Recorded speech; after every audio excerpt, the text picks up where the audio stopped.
嗱，隻雞咧，而家點樣蒸咗有12分鐘有多噶啦，咁就應該 OK 噶啦。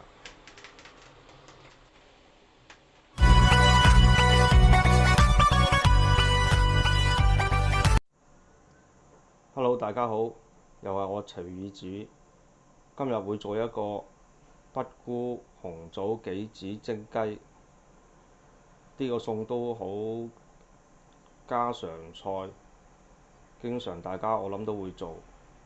咁我首先介紹下材料先，我有半隻嘅冰鮮雞，呢度1斤重左右。咁其他嘅配料有乾葱蓉，係用油炸過嘅乾葱蓉，紅棗、薑片、杞子同埋冬菇。呢個餸好易做，將浸泡過嘅冬菇呢，去飛一飛水。紅棗將佢去核改條。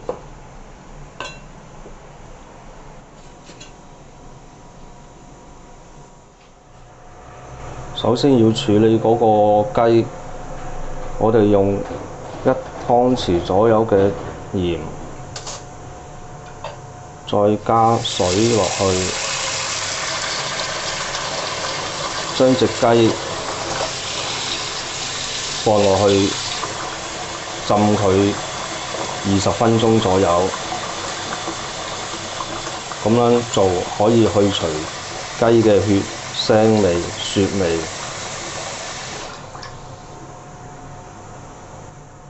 我哋先將隻雞去斬件。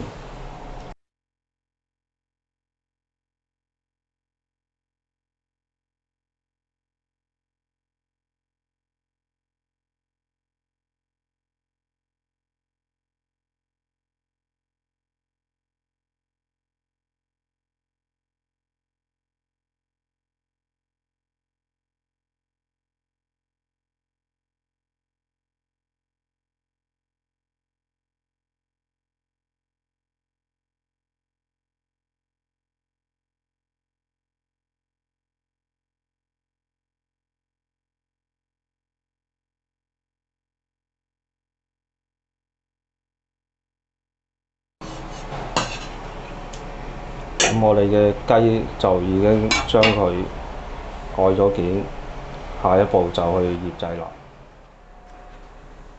而家嚟到醃製雞嘅部分，我哋大概用1湯匙嘅生粉，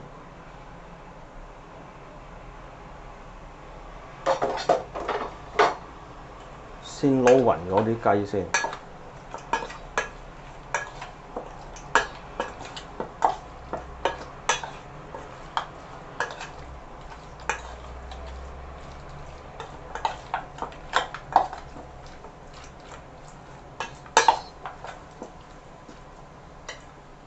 跟住再落1茶匙嘅鹽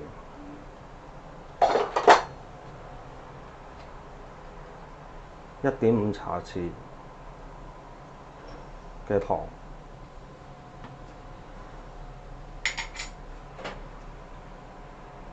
，1茶匙蠔油，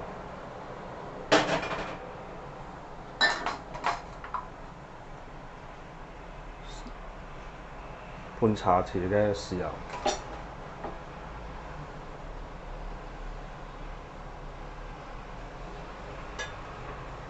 胡椒粉，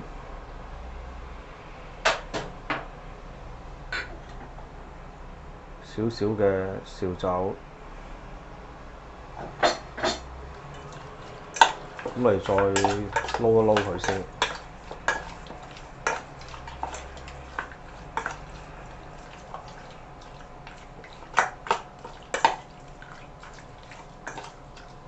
撈勻咗之後呢，就再落呢個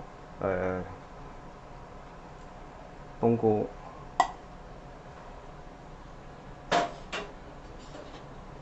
薑片，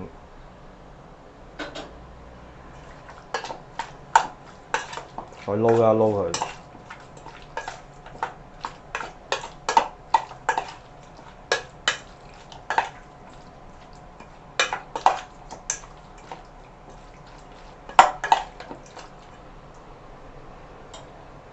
再落啲個乾葱球嘅炸過嘅蓉，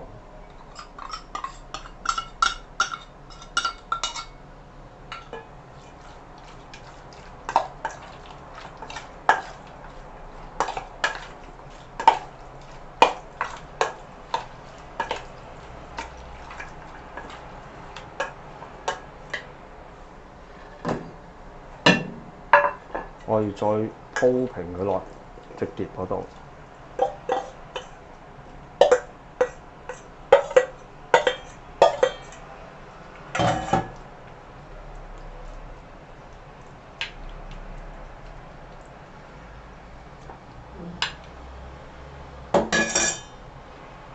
最後再放上呢個紅棗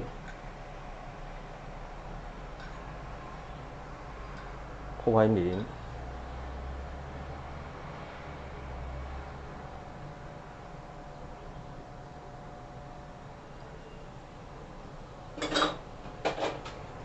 最後再將杞子灑喺面。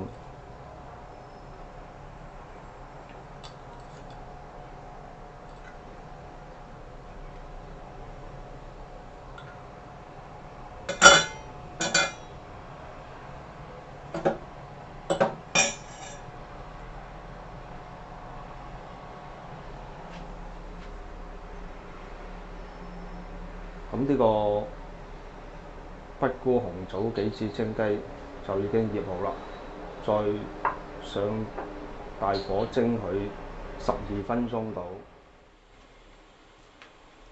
嗱，隻雞咧而家點樣蒸咗有12分鐘有多噶啦，咁就應該 OK 噶啦。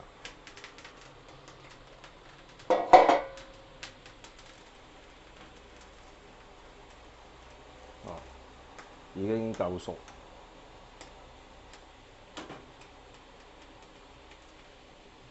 今日呢個紅棗杞子北菇蒸雞完成，希望大家鍾意。如果大家喜歡我今日嘅介紹，請俾個 like 我，訂閱我頻道，支持我。多謝大家收睇，下次再見，拜拜。